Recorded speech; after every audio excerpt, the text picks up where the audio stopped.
Hi, and welcome. You're listening to the X22 Report. My name is Dave, and this is episode 1780, and today's date is January 31st, 2019, and the title of the episode is Fed Controlled, We Can't Wait, Future Generations Will Suffer. Now, before I get started, I wanted to talk about Trump. You might have heard in the news that President Trump is withdrawing 2,000 of our boys and girls out of Syria. Just a while ago, he took an 11-hour flight in darkness and total secrecy to go out to Iraq with First Lady to visit the troops there. He said, "We're no longer the sucker, folks," was his storming declaration. With President Trump, you get what you see, and that's what we love about him. He delivers. So does Noble Gold. They put together this stunning solid silver coin to underline that great job he's doing, with highlights of his achievement to date and a portrait on the front. Any Trump supporter would be crazy about one of these. Go to TrumpCoin2020.com and use the code X22 to get free shipping. This is a $6.50 savings. Let's get into the economic collapse financial news.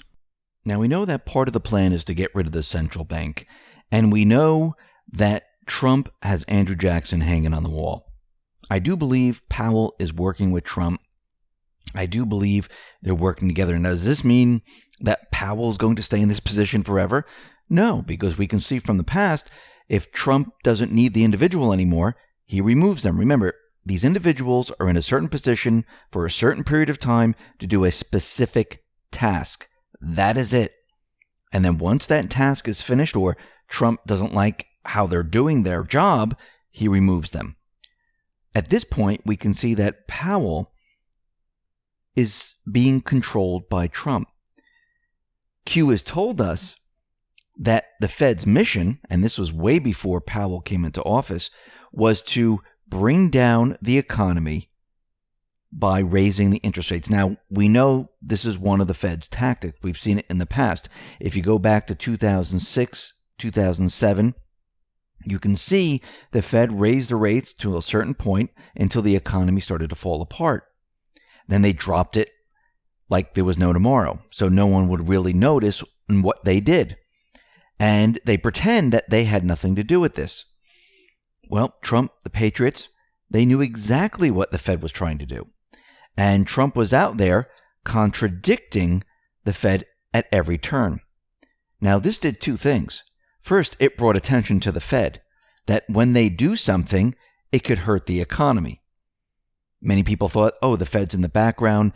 They don't want to hurt the economy. They have no responsibility in the economy. All they do is manage things, and it's everyone else that's the problem. Trump brought them to the front of the line, letting everyone know, look, every time the Fed does this, the market comes down. Every time the Fed does this, we have problems. Now, it looks like Trump instructed Powell to hold off on the interest rate hikes. Why? Because he knows he cannot have the economy come down during the 2020 elections. Does this mean the economy's doing fantastic? No. This means the statistical numbers will look really good, and it will slow the decline of everything else. That's it. But Powell did say something very interesting today, which we're going to get into. Now, we see the initial jobless claims. They exploded higher by 53,000 last week to 253,000.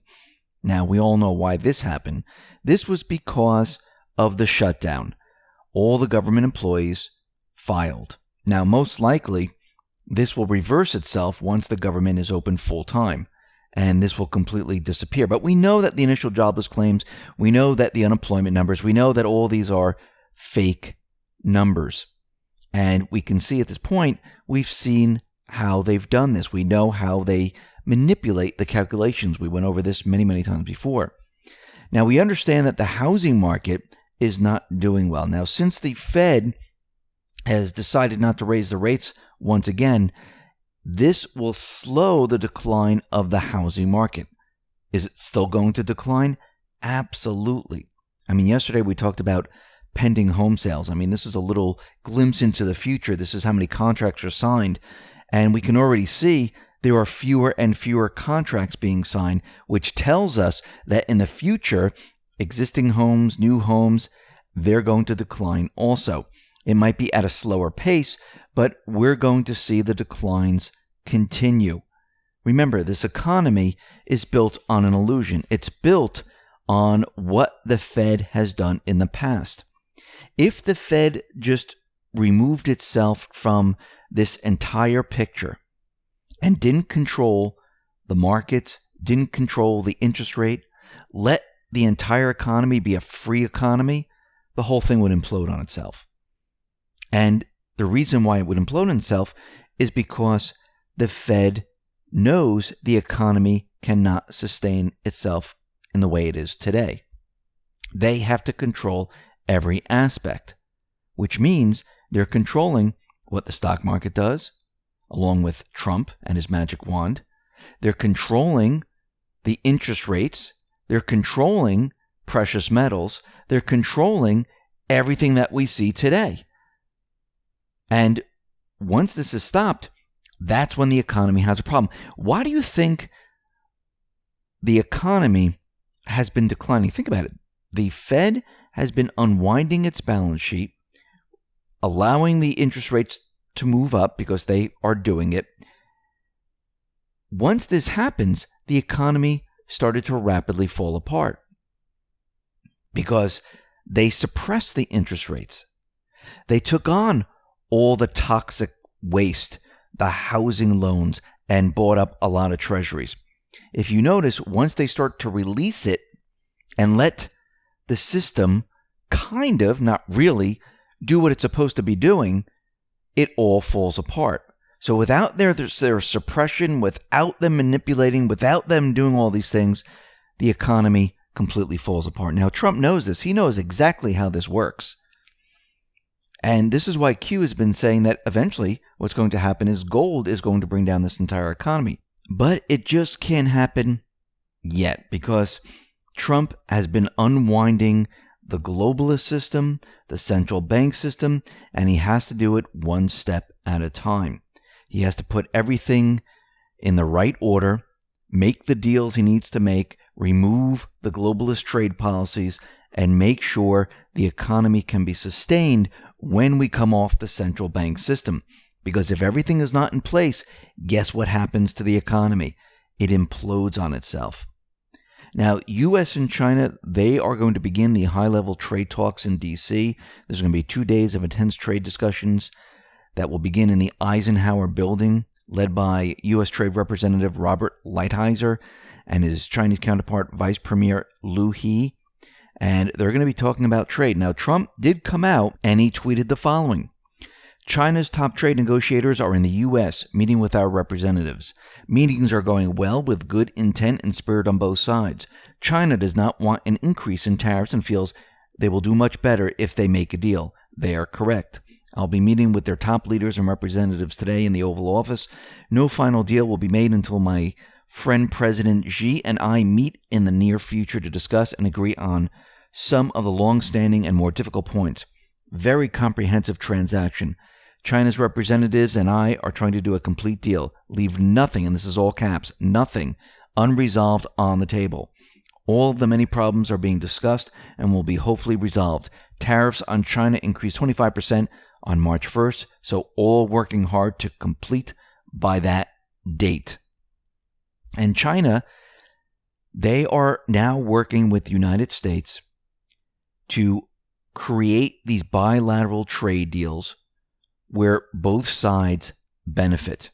Remember, the deep state, the globalists, had it weighted towards China. There was a very good reason for that, because we were going to move everything to China at that time. Now, everything has changed. Now, Trump is bringing everything back to the United States, and he wants to level the playing field. Now, we know that Trump, he does not like the Federal Reserve. He's tweeted in the past saying that the Fed has to be reined in. Gold is the power. Q has been telling us that the Fed's going to be restructured, that gold is going to bring down the Fed. And in the past, the Fed really never mentioned the debt, never said a word about the debt, how fast the debt was increasing. They always said that everything is fine. Usually the central banks, they don't say that much about the debt until everything goes south. Then they tell the government, you need to place austerity on the people. You need to cut back if you want to borrow more funds. Now, here in the United States, we have a printing press. It's a little different. But Jerome Powell, who's the Federal Reserve Chairman, he said something very interesting. There's no time like now when the economy is healthy, growing, people are working, to go after that problem. Ultimately, we will have to. Now, he's responding to a question about congressional projections released this week showing that the federal deficit is rising and set to drive the accumulated debt up to post-war record highs in recent years. Now, we've been reporting on this, not just myself, many people, saying that the debt is growing unbelievably fast. It cannot be sustained. So Powell is bringing attention to the debt problem in the United States. That's number one.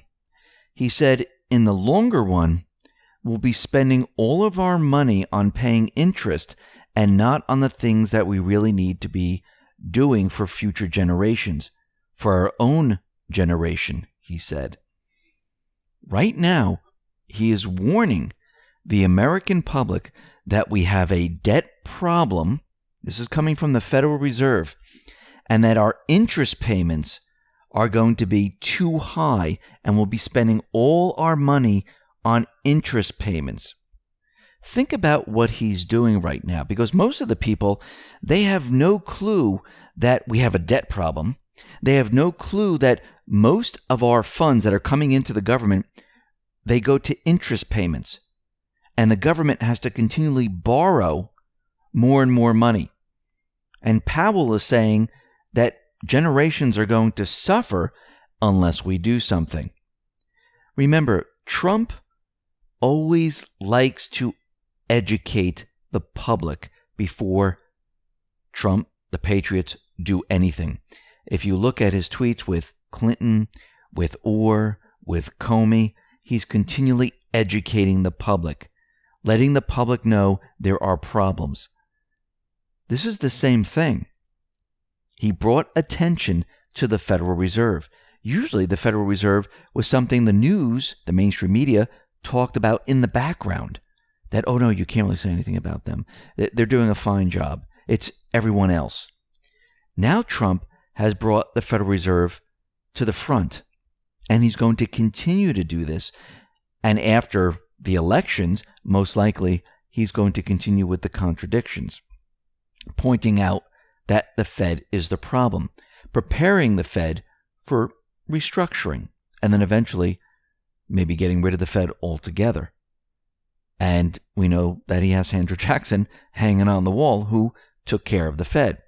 It's a little bit more complicated this time because the Federal Reserve, the IMF, the Biz, the deep state, they set up this gigantic, massive web that goes across the world where everything is interconnected.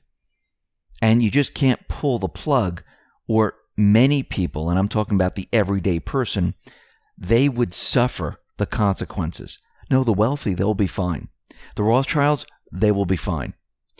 Trump has to, and the patriots, need to methodically plan this out, which they have done, and they need to take one step at a time to bring the central banks to their knees.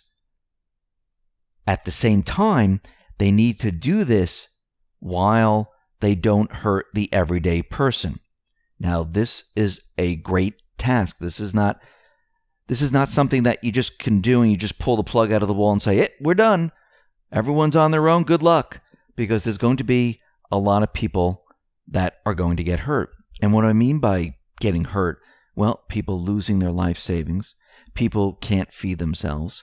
People get angry and they start to riot. People are so pissed off, they topple governments around the world. There's anarchy all over the place, and it turns into a Mad Max type of scenario. We can't have that situation. That is going to help absolutely nobody. Actually, The elites would love that because it would reduce the population. Trump and the patriots, what they would like to do is that they would like to bring the system down in a way where they have a backstop, where everything is in place, the trade deals are in place, the gold is waiting. They have a way to transition everything from the central bank into the new economic system where a minimal amount of people are hurt. And this is the approach they are taking. But from these little hints from all different places, you can start to see that the picture is getting clearer and clearer on what they're concerned about. Yes, they're concerned about the debt. Yes, they're concerned about the interest payments. Yes, they're concerned about the central banks. And you can see they are moving forward one step at a time, being very careful in what they do. And in the process, they need to educate every single person so they know who to blame when all of this starts to fall apart. And it's going to be those people who were in government, those people who are still in government too, those people who are corrupt in government, those people who are working for the Fed, the central bank, the Rothschilds, and everything else. Because it's not just here in the United States. It's around the world. Many of the countries, and if we go back to Q's post, Q pointed out all the private central banks in all the different countries. This is a massive undertaking. And if all the countries have the gold, what brings down the central bank? Gold. What happens then? Everything needs to be restructured. Get prepared. Get ready. We still have some time. Listen, everyone, thanks a lot for listening. Be well, be safe, and especially be prepared. Thanks a lot.